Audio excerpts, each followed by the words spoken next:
Hold it, hold it. Yep.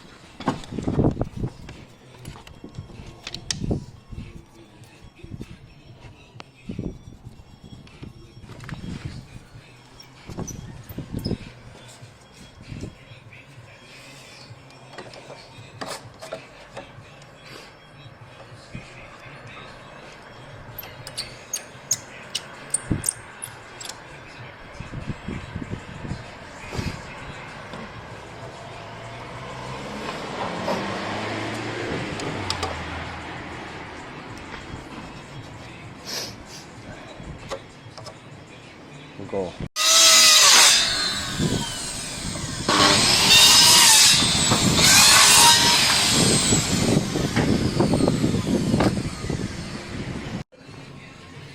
Right, we've notched out each of these to sit inside the web of the steel, taking the bottom corner off because obviously the steel goes round, so the I-beam will sit here like that. It's good. So now that all of these steels are leveled up, we're making nice quick progress getting the suspended timber floor in. It's nice and sturdy. We're cutting the noggins at the same time off the same length, so we'll notch out, then we'll chop all of the noggins off, and then we'll notch out the other end. So it's nice and quick, and it's perfectly level, which is always good. Pretty crucial. So you'll see here on the detail what we do, because this is going to be a wall coming up here, you have to have the wall at least 50 mil off the chimney breast. We double up the joists here with a noggin in between so that we've got enough support for the 2x4 to run across and to sit, and then have the timbers coming off. So that's why we do the double up there.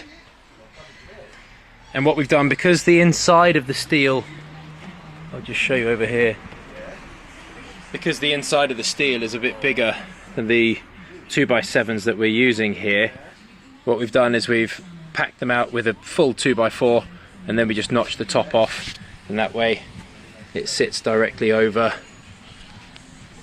which is perfectly fine.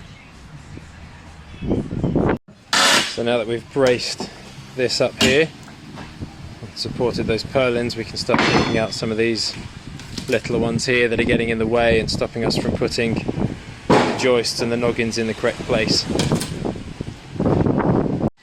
So we have almost finished doing all the joists. We've done all the notching out now, and we've just got the last couple of joists to go in.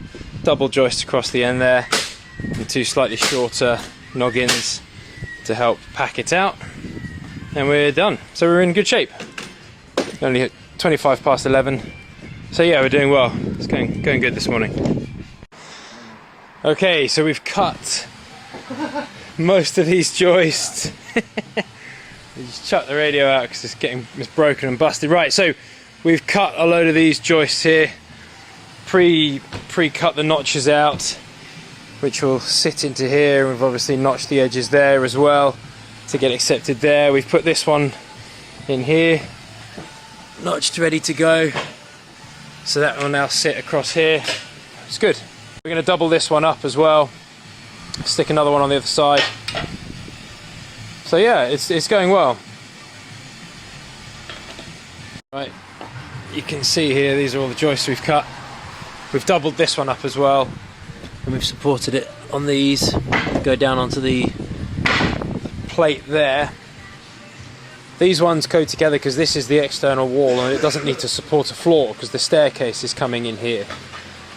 Whereas these ones here, obviously, we need to double them up to support the 2x4, and we won't need to support the floor on that inside one there.